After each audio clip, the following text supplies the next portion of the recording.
introduce Ike Marvette. So I came all the way from, where'd you fly in from, Ike? New York. New York, basically the other side of the country.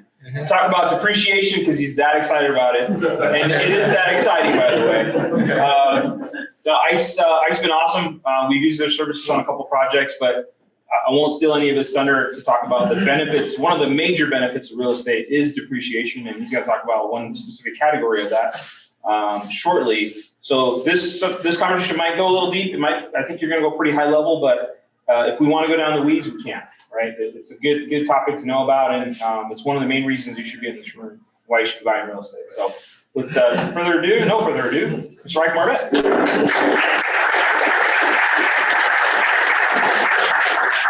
Okay, Mike, thanks for hosting me.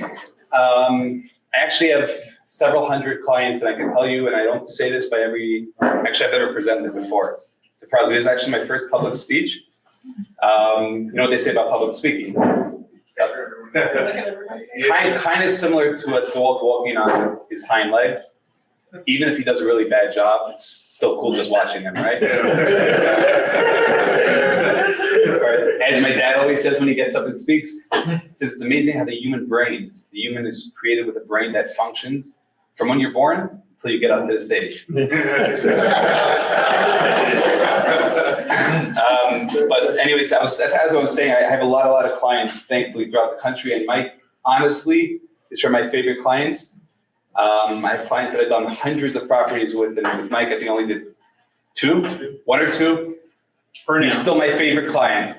He's an amazing person, and his word is a word that I trust without a contract.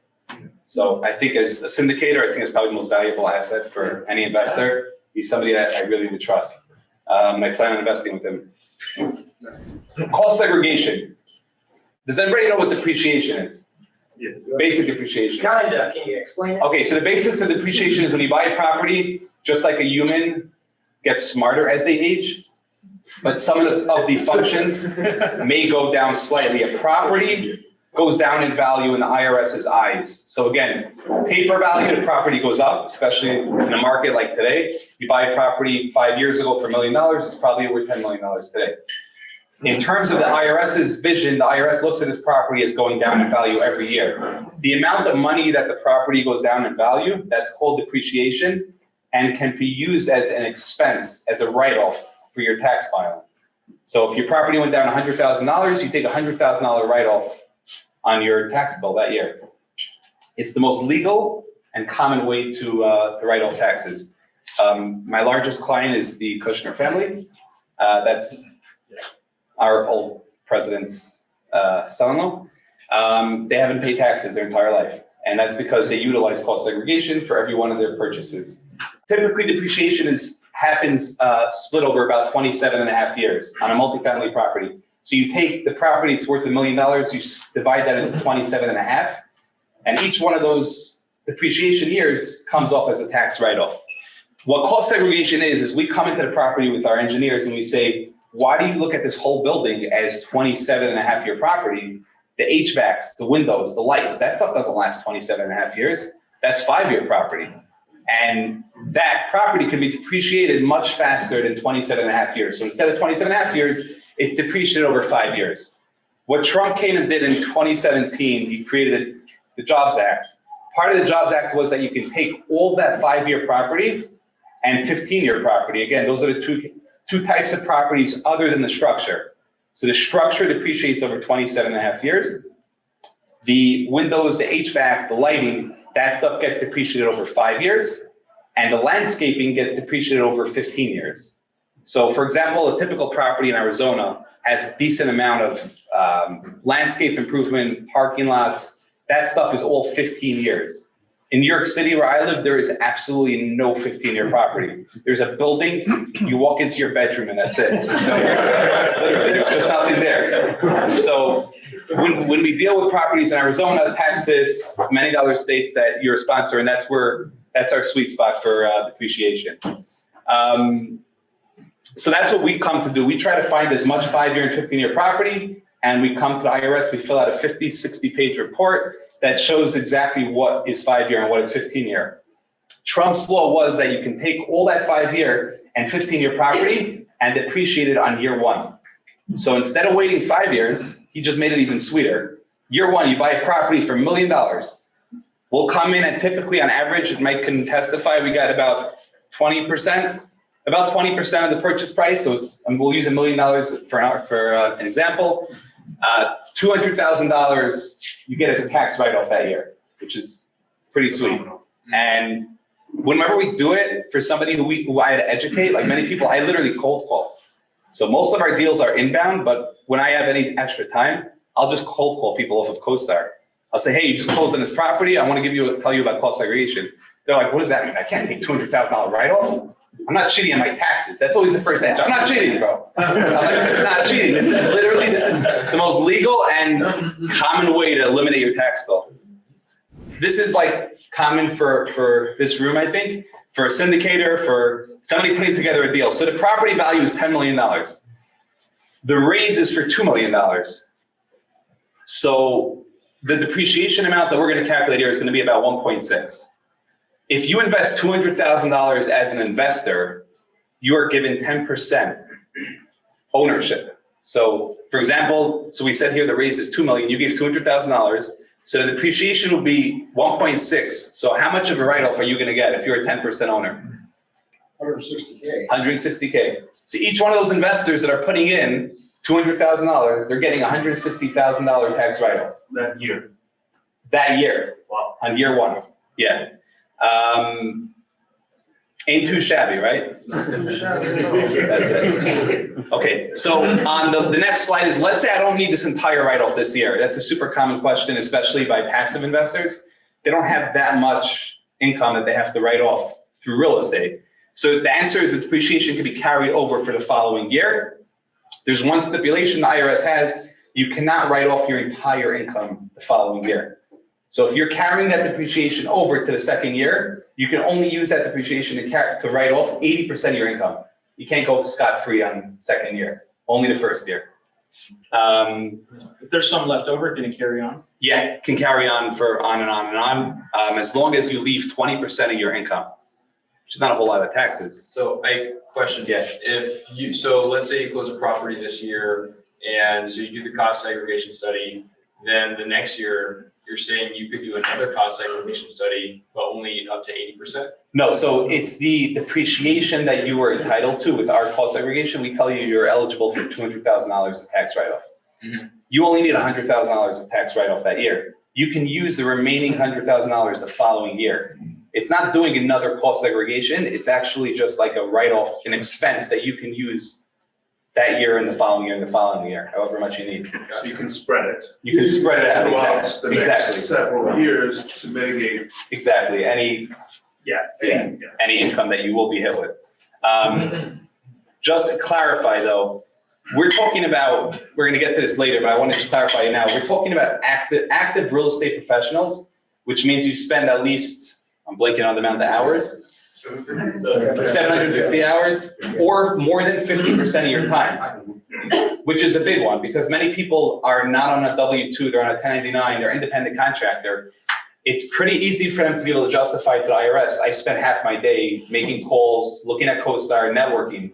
If you are in that category, which many people that I know, you wouldn't guess that they're a real estate professional, but they qualify as a real estate professional, you can write off any income. So that means not just your real estate investments. If you have an Amazon business, if you have a babysitting business, or if your wife or your husband works, you can write off their income as well if you're filing jointly.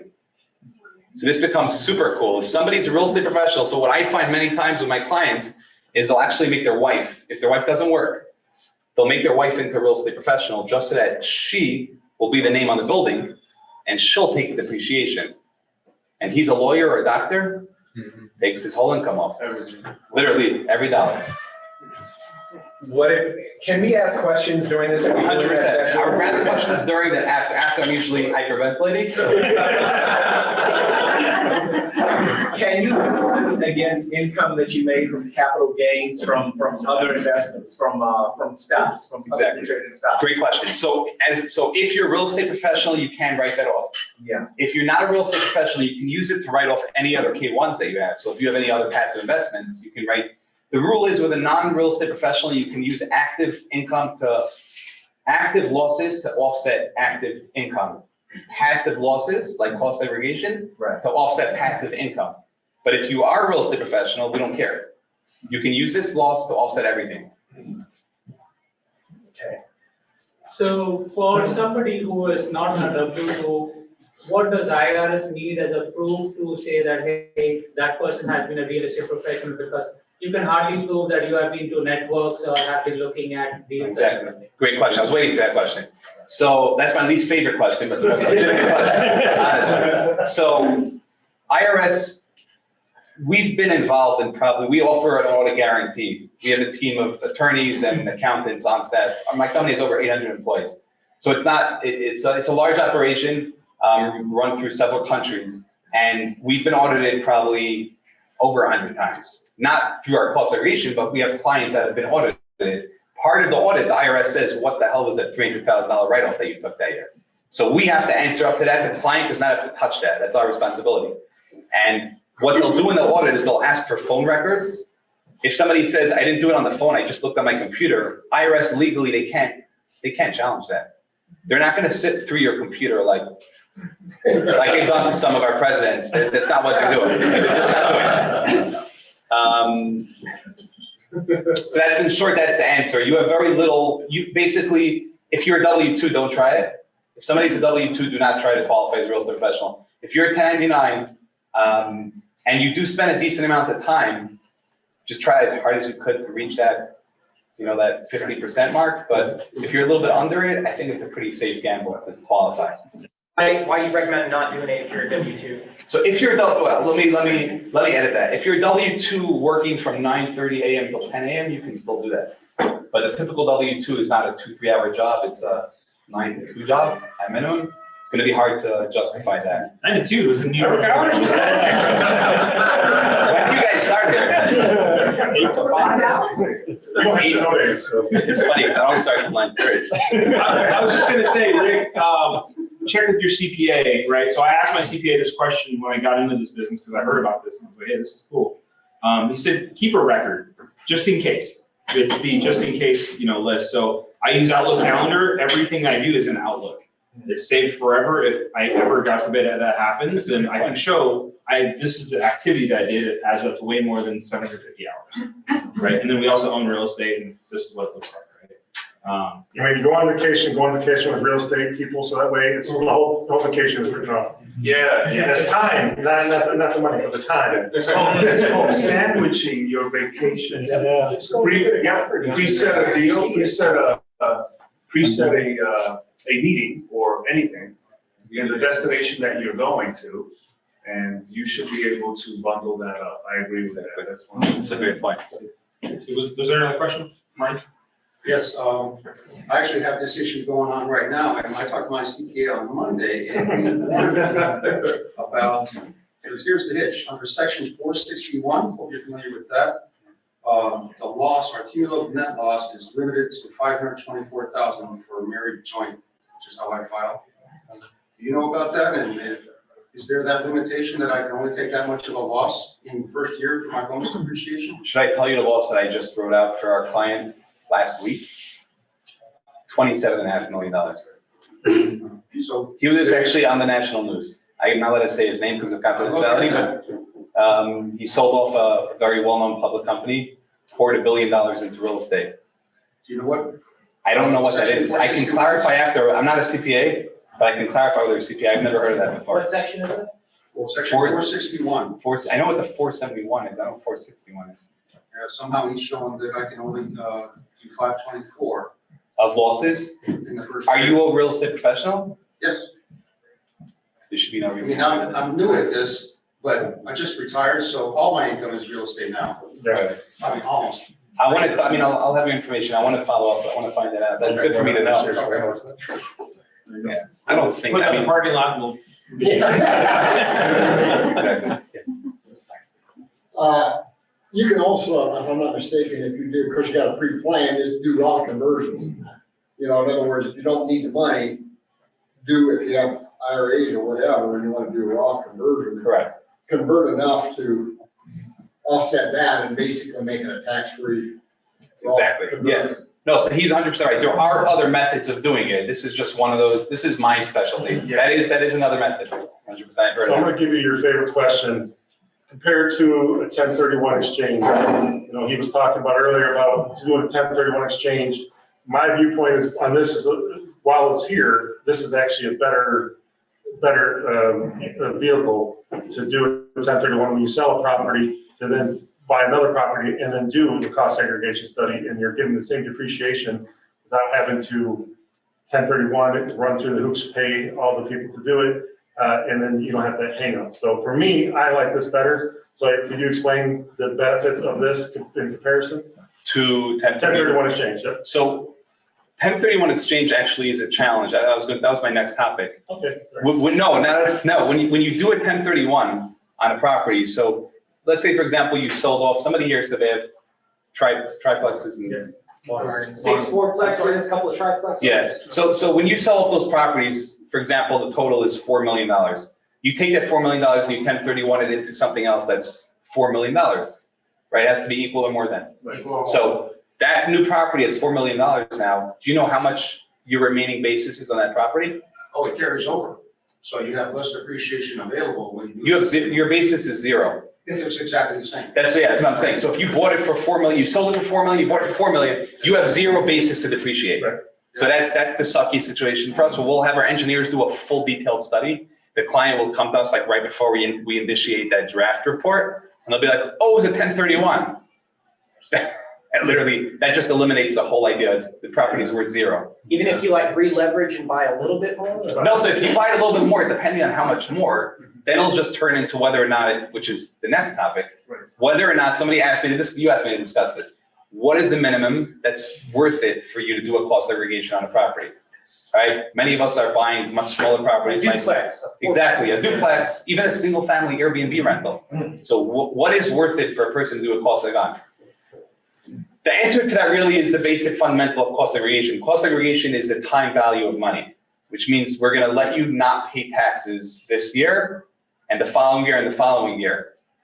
That depreciation and that write-off you would have gotten anyways over the next 10 years. So why are you taking it now?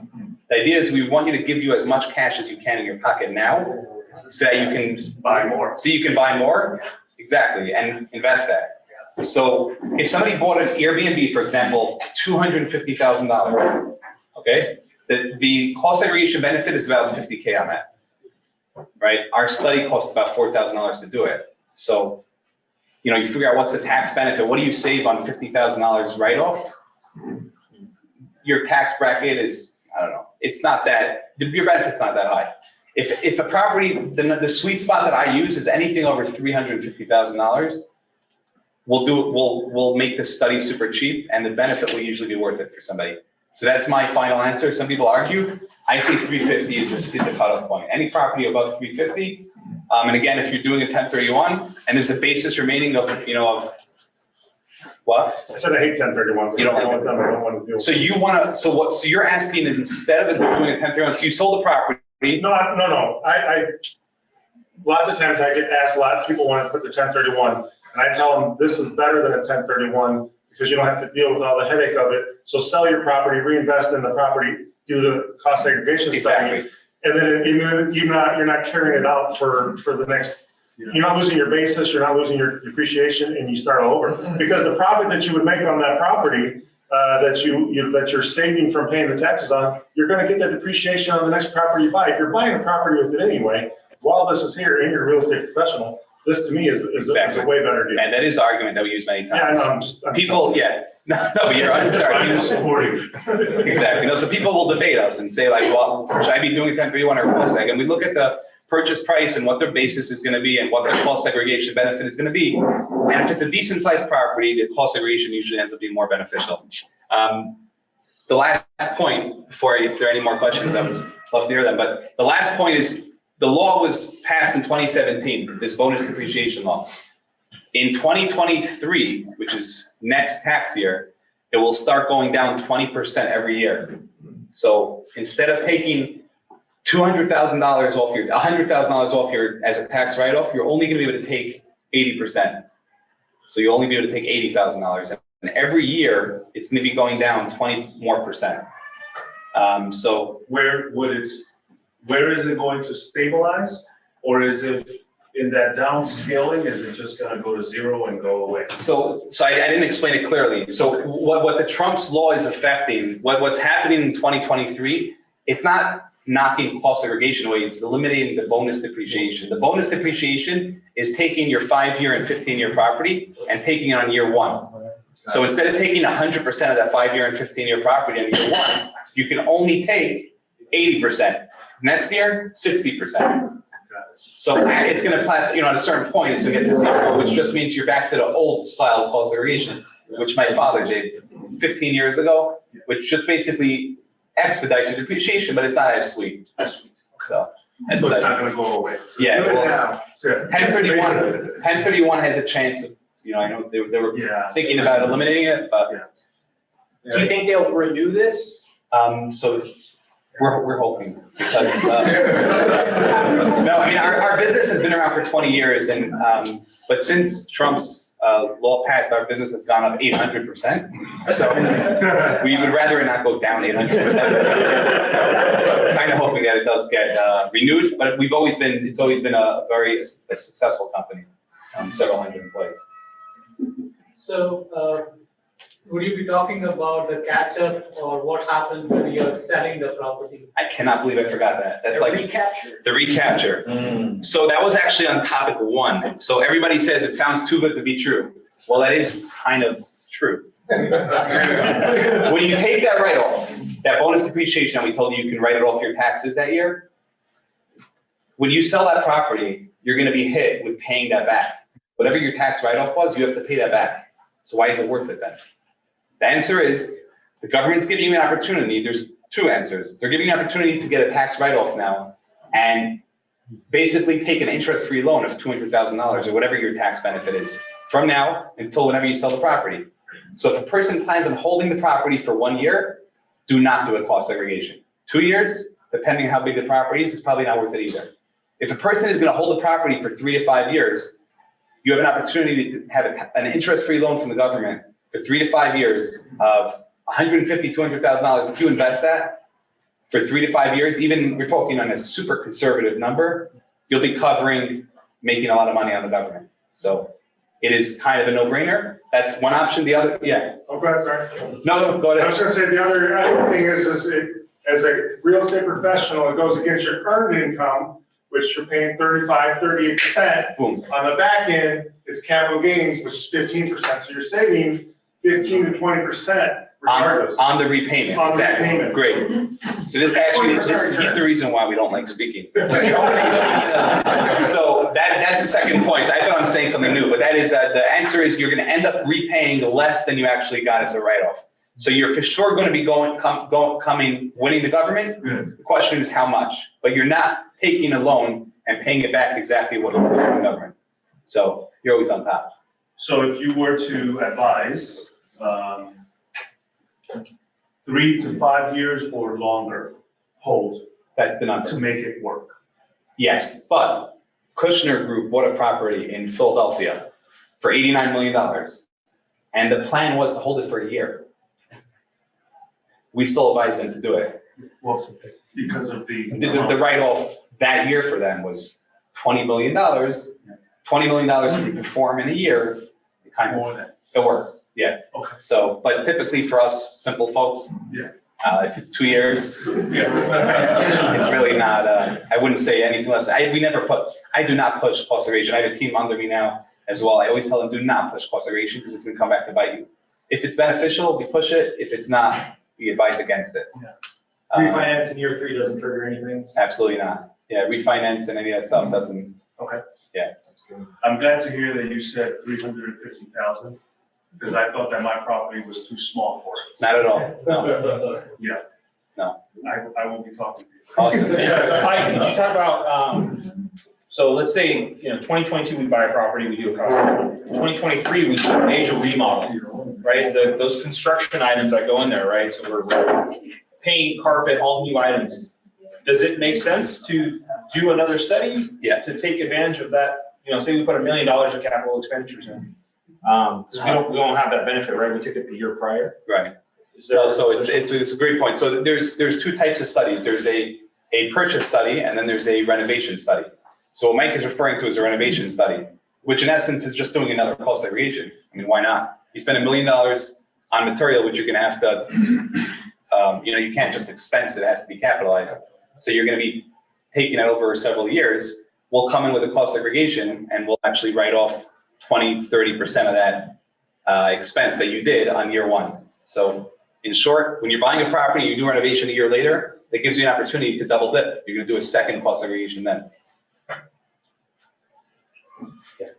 Sorry, go ahead. I was gonna say, what if you already, you bought your property last year, you already renovated it, but you haven't done a cost segregation or bonus depreciation or whatever, can you? Can you do both? Yeah. The answer is yes. There's something called a purchase and renovation study as well. Okay. So that's on our drop-down item, like where we have to choose, but when we submit it for work, it's either purchase, renovation, or purchase and renovation. That's for your scenario. What if I didn't do it that year though, like I bought the building last year? That's fine. Yeah, you bought it 1 year ago, you did the renovation 2 years later, and now you're coming back to us. You want to do a cost seg from 3 years ago. That's fine. Okay. You can do it retroactively. That's good. That's one of the questions I was expecting to hear. Okay, good. If you bought a property 3 years ago, you're just hearing about it now, you're here. Yeah. You can do a cost segregation. It's called a look-back study. We can do it retroactively 3 years ago and tell IRS, this guy should have taken $1 million tax write-off 3 years ago. You're eligible to take it this year. Yeah. So in today's market, like we are planning that we'll be holding the property for 5 years, and within 2 years, we see that we are able to make the returns and we are selling it off to give money back to the investors.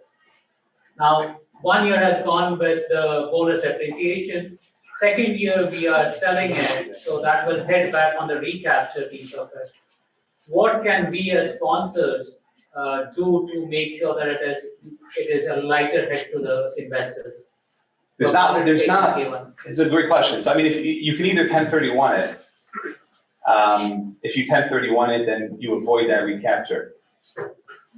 Right, so if you sell the property, you do 1031, you're gonna avoid that recapture. I know you don't love 1031s. So, other than that, there's not much to do. I mean, investors have to realize when they do a cost segregation and they're taking a large write-off, they have to calculate this. Are you going to be holding this property for more than a year? If something like that happens, I mean, that's, Advise them to also reinvest in new investment. Right. So if Exactly. it's a new investment, I think again, they can take a Right. decision. Depending on what they do with the money, if they went and took that money and went to, I don't know, is there a casino? Oh, yeah, there's. It's like Atlantic City, bro. That's where you have like casinos here, right? Awesome, talking, okay, I know that. So, Maybe a CPA question, so you can defer if you want to go on, but somebody on Zoom asked, that 1.6 million that we talked about, right, as far as depreciation benefit, does the investor have to take on a percentage of debt as well? Like, does that need to reflect? absolutely not. It's all ownership allocation. So it's how the syndicator structured the deal. There are times where we've seen where a syndicator said, I don't need much of a tax write-off. One of my investors needs a whole heck of a lot of tax write-off. And they'll actually allocate, it has to be done through a CPA because it's complex, but you can allocate, the guy only gave $50,000, you can allocate 80% of the depreciation just for him. Yeah, so it's purely a percentage of ownership that's allocated at. Exactly, it's not equal to debt. Perfect, thank you. So what is your typical time frame for any property for cost segregation? How long it takes? So during like the season now, it's crazy. I mean, we're bombarded now. People are calling us panicking. Their CPA gave them their tax bill and they're freaking out. But up until now, we were begging them to give us cost segregation work. So when that was going on, then it was 3 to 4 weeks. Now it's probably 4 to 6 weeks. But we offer, this is my final offer, we offer free proposals to everybody, which means we actually have our engineers look at the property virtually and tell you what your benefit will be. I think I told Mike it's gonna be 24 hours, it ended up being like 48 hours. You were Maybe 49. 49. But that's what we do it all the time. And even if you have a property that's cheap that you bought a few years ago, we love doing free proposals. So, and again, we don't harass you after we send it. You're like, whoa, what did you decide? We don't do that. We just send you but I'm not selling here, I'm just educating, so. One quick question. you can do it the same year, even if you bought it late in the year, you can take that full thing December 31st can be used to write off for the entire, for the entire year. exactly. You'll see on CoStar, millions of properties close on December 31st for that reason. Literally. It's a real thing. Yeah, it is. December was so crazy. December 31st, when I looked at CoStar, December 31st just suddenly, Title companies do that like that. yes. Okay. Yeah. So what would make a company like yours different from maybe like other cost seg companies that if we're doing research or trying to get proposals, like what would you suggest new investors look for when they're researching? For a cost seg firm, great question. So typically, the companies that I lose against, like when we're in a bidding situation where we're giving our proposals for somebody else, it's usually against the new guy who kind of slashed the costs in half. They don't have that much experience. So if I was an investor, I would want a company that I have 20 years, I'm not gonna say 20 years, but 15 years plus experience. The engineers and CPAs backing the report. So if you are hit with something, when stuff does hit the fan, there's gonna be somebody to clean it up. You don't want any just random like Google cost aggregation firm. You wanna just make sure that they're reputable and capable of defending the study. And again, the cost. So our studies typically are between 4,000 and 5,500, that range. Again, we've sometimes gone above 6, even if it's a massive warehouse. If you go to KPMG, I'm not allowed to drop names. If you go to like some other cost seg firms, I'm really not supposed to, but if you go to other like big cost seg firms, they'll literally charge you $14,000 for a study. We're talking like 4 times the size, and the proposals are exactly the same with the same high-level CPAs backing it. So it's not, I wouldn't advise going to a large firm. If you want to go to somebody cheaper than us, who's a newbie, that we can totally do. But Since you're educating us on price, the purchase and rental cost tag, how much is that one? usually 55, 6, 5,500, 6K. Yeah, it's a double study. We're doing it on the, yeah. And again, if it's a smaller property, it's always less. So Can you do this on your primary? no, I should have spoken that out. It has to be an investment property. Some people do their properties in Miami that they're there 2-3 months a year. The rest of the year, the Airbnb, yeah, that's fine. Okay, that's good to know. Yeah. What about properties that you rent out like parts of the space? That is like a single family. That's fine too. It's a major loophole. Great question too. People have, I know somebody just gave us a property, they have a bakery with an empty area in the back that they use for staging TV shows. And it's their business, their bakery, but they use that area to rent out, and the entire property was able to be classified as a rental property. Because most of the income came from that rental space, that qualified. Do you go on site for all of them? Since COVID, we've been doing it virtually. Our engineers have been doing it virtually. But if somebody would rather us come in person, we do it all the time. I'm assuming it depends on the value of the property, right? Makes Yes, sense. exactly. So the question going back to the different firms that are doing cost segregation, if the value is very different, or is it expected that it will be very different from each company? Firm, yeah, that's a great question. So I was hit this year, another famous client that I wanted to have really badly. I reached out to him on LinkedIn, actually. I didn't think he would answer me, and he did. And he said, send me a proposal. Send him a proposal. I priced him at like rock bottom, literally rock bottom, just because I wanted him as a client for future deals. And he came back to me and he said, we lost the deal because your percentage allocation came in way lower than this other firm. And the allocation we gave him was 25% of his property. And I asked him, what did you get? And he said 38%. Like that other firm actually took 38% of his purchase price. They estimated they're going to be able to get as a tax write-off. Now, the estimate that we're giving you, we're not looking at your property inside.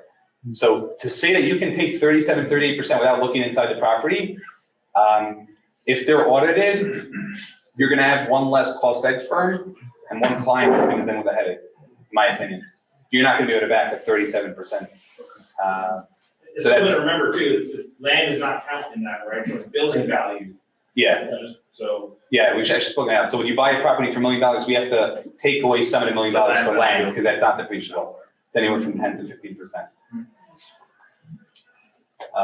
Yeah. I was gonna say, what if you don't make that much money? Say you're only making 50 or 70,000 a year. Is it bad to, I guess, to have too much write-offs? So that's what I mentioned before. I don't know if I explained it in this scenario, but you can take that depreciation and carry it over. So if you're only making 10K a year, you just write off that 10K every year until you're making $1 million. Okay. And then how does this affect you? Like if you write off like your taxable income, how does this affect you getting a mortgage? Has anybody experienced that? Does not affect it at all. No. Yeah. Yeah, that's, otherwise people would be, the Kushner group and the Trump group. You know what I'm saying? They're Like showing $0 in their tax return. yeah, that's what I mean. Like if the bank sees, oh, you wrote off all this stuff, you get Yeah, $0. It's paper loss, so it's not, it's, yeah. You're a banker, right? Yes, sir. You've dealt with that? Yes, sir. Okay. You can add back the depreciation, so you say exactly right. As an underwriter, when we look at that, all we have to do is look at the line item and say, that was not a real loss, it was just paper loss, just ignore it. Okay. I'm happy to have a banker back. thank you. Honestly, yeah, that was one of my worries, like, is always hear people like, oh, I wrote too much off, I can't get qualified for a loan. So that was kind of my worry, is writing too much off. Exactly, you keep it with you and you save it until you need it. Okay. Hopefully sooner later. Any other final questions? No? Okay, this was an awesome first public speaking experience.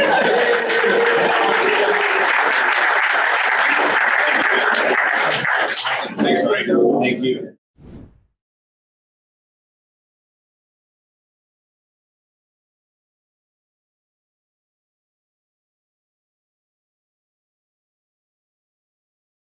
I would recommend just getting something under contract will really light a fire under your butt, because you're like, dude, I gotta go get this.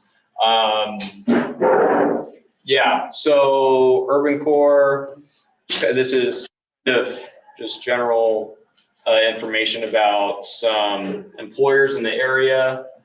And yeah. Gil, what was the hardest thing in this deal? What was the most challenging?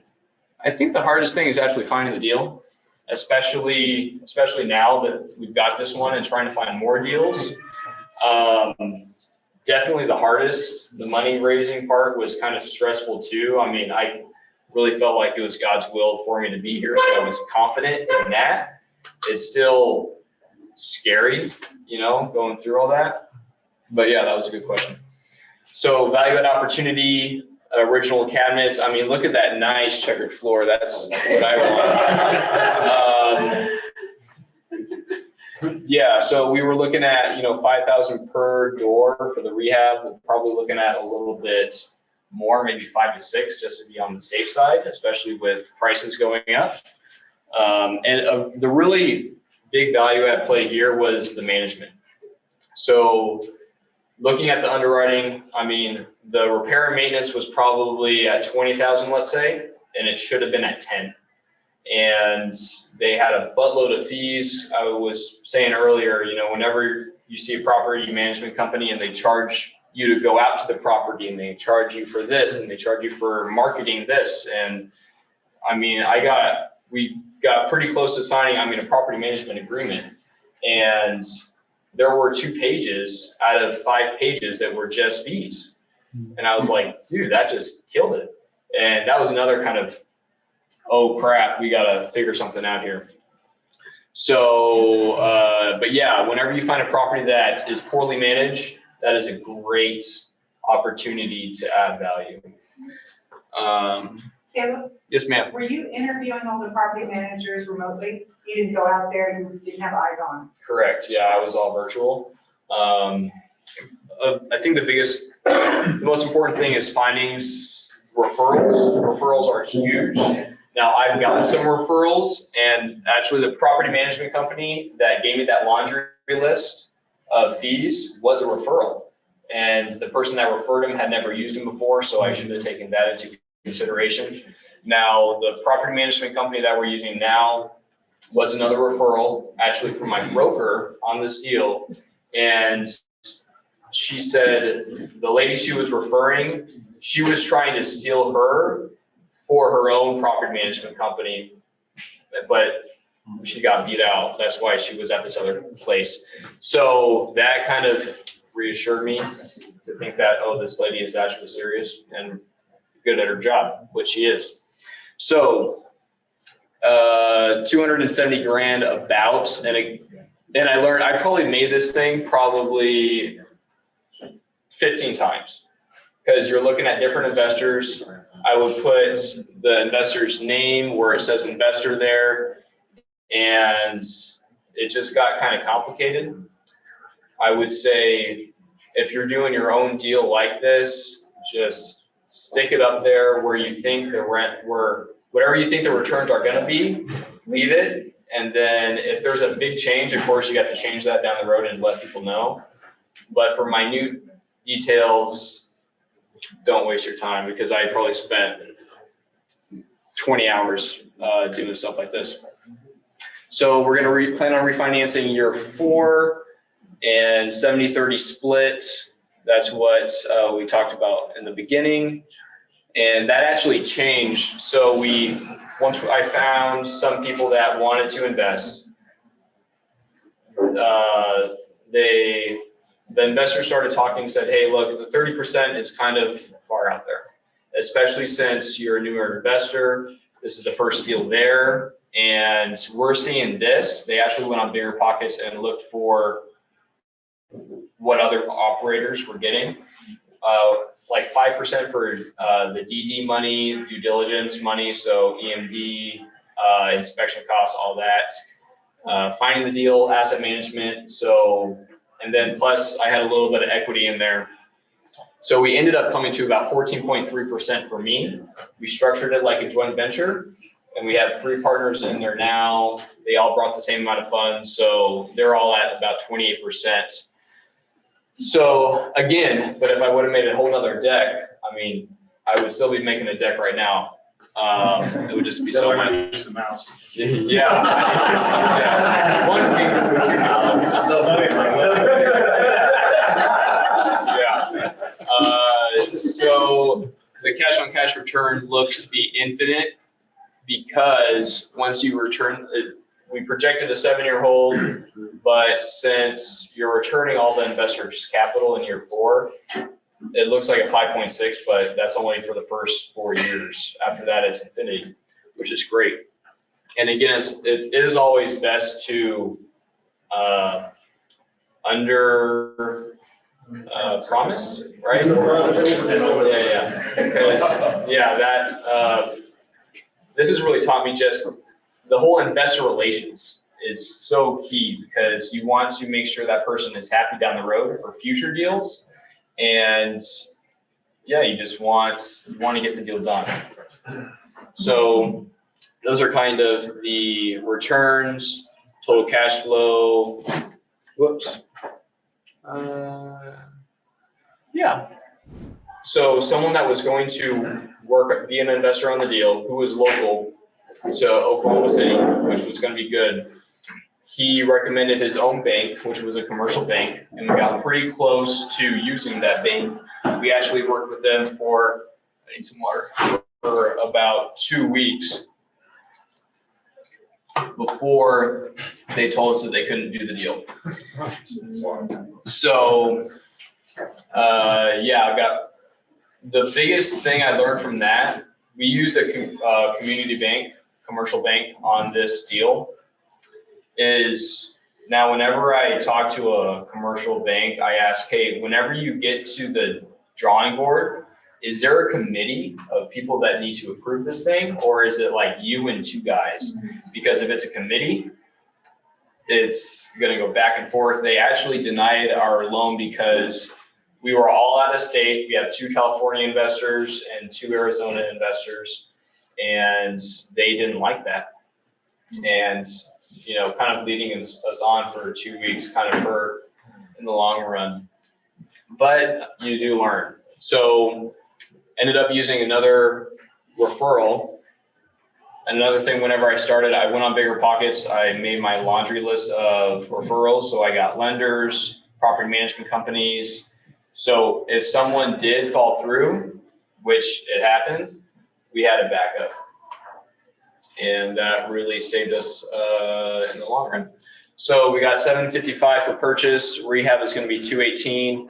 We ended up putting 50,000 for a buffer. I mean, let's say a roof goes out, something weird happens. We also put 50,000 for deferred maintenance. So there are a significant amount of gas furnaces, water heaters, and compressors that are over their life expectancy. So we went ahead and put that in the rehab cost as well. I think we projected 6,000 per unit for rehab, so that was about $69,000, which came to around. Oh, and there's some foundation issues, and we went through the inspection and it was like, oh crap, foundation issues. Depending on the market, it's normal. So here might be a different situation. In Oklahoma City, they're settling quite often. So, and piers, which I learned are things that you kind of put under the foundation, which stabilize it. And that's pretty normal. So we were quoted about $17,000 for piers. And this is the term sheet that we got. Now, if I would have redone it, I was talking to another lender that could have given us agency terms, so better terms. They were looking at 24 months of IO, a 30-year amortization, and kind of around the same interest rate, maybe a little less. But by the time we would have started working with them, the other lender that told us they couldn't do it, it was too close to closing. And they require about 30 to 45 days. And the commercial guy, it was awesome. The commercial guy, I mean, within a week, it's like, all right, we're good, got the green light. So contacts in your Rolodex are always best for backups. And it is a recourse loan. So any questions so far, guys? When you refi, Caleb, Yeah. are you gonna use the same bank? Do they give you additional benefit if you use the same bank? Yeah, they do want to keep that relationship. So possibly, depending on, again, whatever terms, once you kind of get to that point, you can see, oh, this person's going to give me a 30-year AM, this person's a 25. Right. So it depends, but we would like that. I mean, they've obviously done a good job with us so far. So a little bit of market knowledge that I put in the deck for investors. Caleb, real quick, did you offer debt or equity in this? Equity. And then I had a picture of me and then this is kind of after we closed. The property management company that we have now is great so far. It's been a week, right?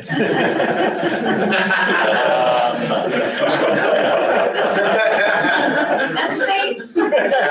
Yeah. But I'm confident in them because they're kind of, they will answer my questions before I ask them, which is nice. And they have about 1,300 units. That's one thing. When we started off, I almost committed actually to using another property management company. I got a good relationship with them. They only had 250 doors under management. And I thought, oh, 250 doors, great, But learning from another partner of mine who kind of explained 250 is, you're barely making money at 250. You're barely breaking even. So this property management company has 1,300 doors under management and 15 plus years of experience. So that all ties into it. So when we closed, there were actually, while we were closing, an eviction was going on during that whole process because they hadn't paid rent in 3 months. And another thing with the property management company, you think 3 months, dude, after 5 days of you not paying rent, you're getting a notice. So it just goes to show that this property management company was really behind on that. So when we closed, we actually had 3 vacant, actually 4, I'll just say 4 vacant units. One was on the left which they left it, I mean, immaculate, which was kind of surprising. And so one unit, we kind of is ready to just rent. We're gonna raise it to 725 with the oak cabinets that are very lovely. I think that'll go a long way. But just to see, again, test the market. Now, there were some other ones that were not so good. Yeah, this one guy left and his whole apartment was kind of black. I mean, you look at the outlet, that was the wall, and I don't know why his wall is that color.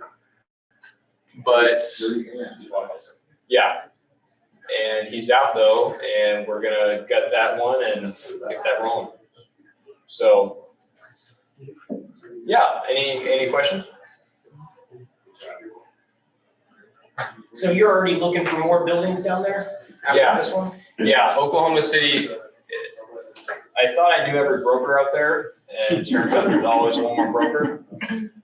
So always trying to look for more brokers, but once I felt like I kind of had a good feel for the market especially, started going to other markets. With Mike, we're doing syndications in New Mexico and Texas. So started looking at properties there. There are 20 plus units. And so Texas and New Mexico. And again, wanted to make sure that the good demographics were there, growth and population and all that. So currently doing that. Greg? For this property, do you already have contractors in place, or are you using the broker to get you referrals for contractors to go clean it up and renovate? Yeah, good question. The property management company actually has in-house maintenance. So that was a good bonus. And in-house maintenance just means that they pretty much own the contracting company. So the only thing they don't have on staff is a professional electrician. So major stuff, but they can do plumbing, the works, cleaning, so that's nice. So, how did you do the fake listing on Zoom? Sorry, on Zillow? I have to remember. The property management company I was going to use, they sent me some pictures of what they thought the rehab would look like afterwards and something they just did. So I had the pictures, I went on Zillow, and I think you have to make an account on Zillow. And to post something, it is $10. And I thought, if this saves us from doing the deal and making an investor lose money, then $10 is worth it. And did it. And yeah, once you get all those inquiries, you say it is already booked. yeah. Once I got all the emails, I deleted the post. Yeah. Some of them, yeah. Anybody else? Cool.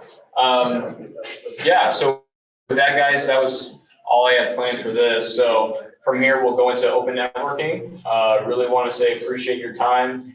This would not be a real estate meeting without you guys. And it's, when we first started, I think we had one time like 3 people show up. So, I was one of them. I know, yeah. I was the other one and Paul was the third. I didn't want to say that. But yeah, it's such a blessing to be with you guys. And again, it's beneficial for us because it's camaraderie and we just get to add value any way we can. So if there's anything else that you guys want to ask us, we will be here until 9 o'clock. So thanks, guys. Thank you.